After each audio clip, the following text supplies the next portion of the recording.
and go. Hi, this is Derek at Boise Cylinder Head Services. Today we're going to be going over a Subaru single overhead cam rebuild. This is out of something like a 2008 Subaru Outback, the VVT cylinder heads.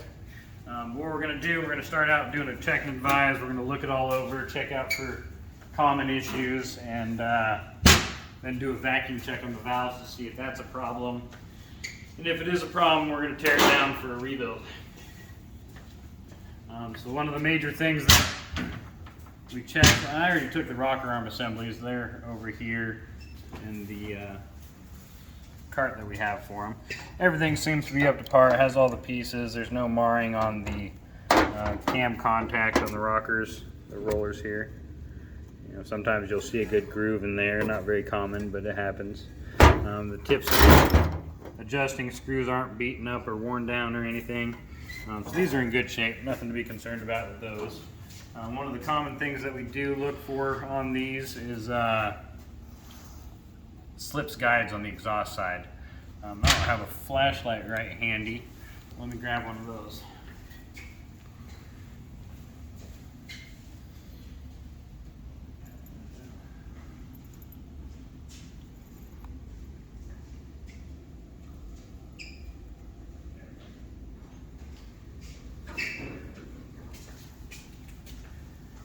So what we do to identify a slip guide is just look into the exhaust ports and see if one guide is higher than the other.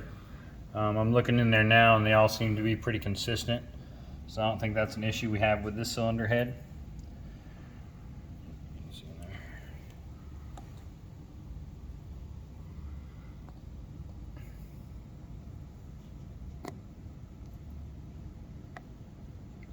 Yeah, it's a little blurry. We'll check the other cylinder head. I mean, you can see the guides that you know, they're in there next to the valve, and as long as those are all the same height, then you should be fine. Wouldn't be concerned about slip guide issues if they're not slipped. The next thing I check is roll the cam over, make sure it's free and spinning. Which this one moves back and forth. There's no snags. That's pretty good. Ideal condition there. This one will do the same thing. Spin it around. Make sure there's no snags. A lot of times these things will spin a bearing or run out of oil, and it'll cause a lot of bearing cam damage where they'll just jam up and they won't rotate properly. The next thing I'll check is in between the intake valve and the spark plug. They tend to crack right here. Just a line right across there. This one seems to be in pretty good shape. I don't see any little lines on this thing, and usually that's what I look for, is just a little line through all that little bit of carbon buildup. If there is that line, I'll get in there with a wire brush and clean it up and kind of confirm that it's there. But it always has some sort of evidence if there's a crack, whether it be really slight faint line that catches my eye or gives me the hint to clean it up a little further. But these two look in pretty good shape. So we're going to do a vacuum check with our vacuum gun here. This sucks all the air out of the combustion chamber here as far as the head's concerned. I'll plug the spark plug tube hole and we should get about 14 inch-pounds of vacuum. So we'll do that now. If we only get 10 out of our 15, that would warrant needing a valve job.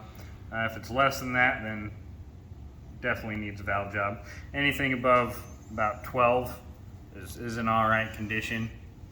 Anything below 15 though, I mean, is worn down, so just depends on your preference there. I mean, a lot of heads we get torn off, we recommend rebuilding them just to get them in like new condition, but some people want to run their car, you know, on a budget, so they don't always go that route. But anyways, we'll check these ones and go from there.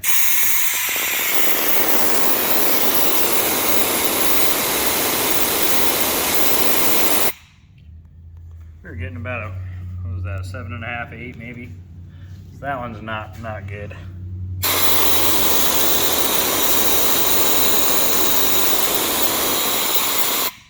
That's getting about the same.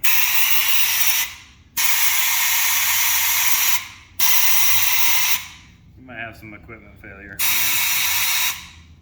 Let me grab our other gun.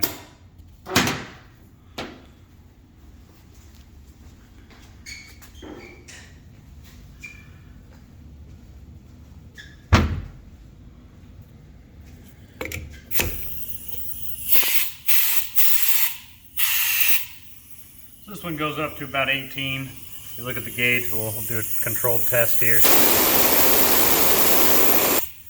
So that changes it a little bit. I mean, if we get 18, that's ideal. Anything above about 14, 14 and a half should be good. So let's double check this thing again.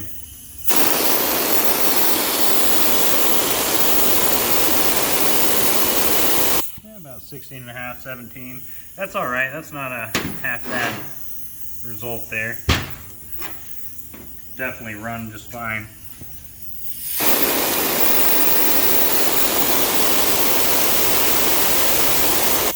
That one's getting about a 15. Not ideal, but still good enough here. Let's check the other head.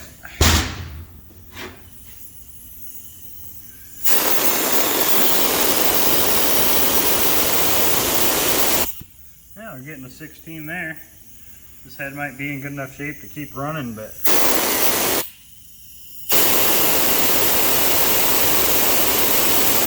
yeah, that's getting about an 8.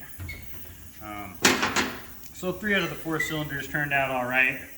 Sometimes there's a little bit of dirt and debris that might get held between the valve and the seat that can cause a false negative. Let's see, I'm going to get a hammer, a little bit of brake clean, carb cleaner, and I'll spray that in the port here. Tap on the valves to open them up and close them, flush that dirt and debris out.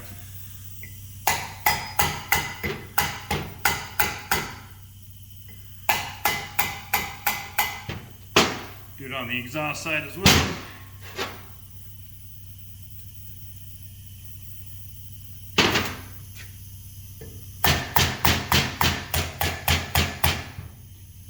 That kind of just sprays out as you tap on it, and any dirt and debris that's held in there pretty well clears out. Do a final check here, see if we made any improvements.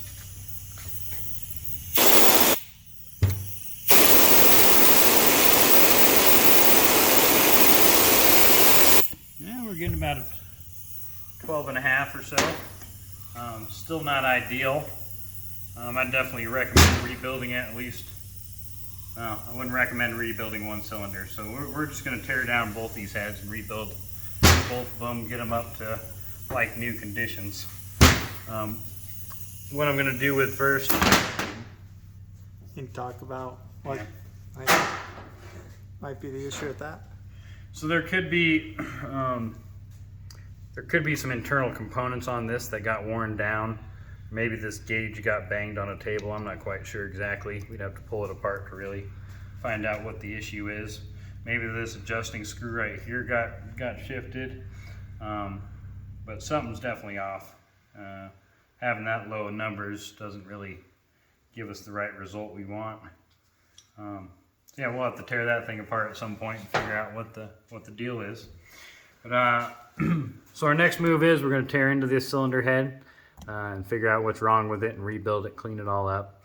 But thank you for watching. That's all we have for today. Go ahead and hit our subscribe button, hit the like button if you liked our video, and hit that bell notification so you get notifications on all our videos as well. Thank you for your time, and remember, it's all in your head. Have a great day.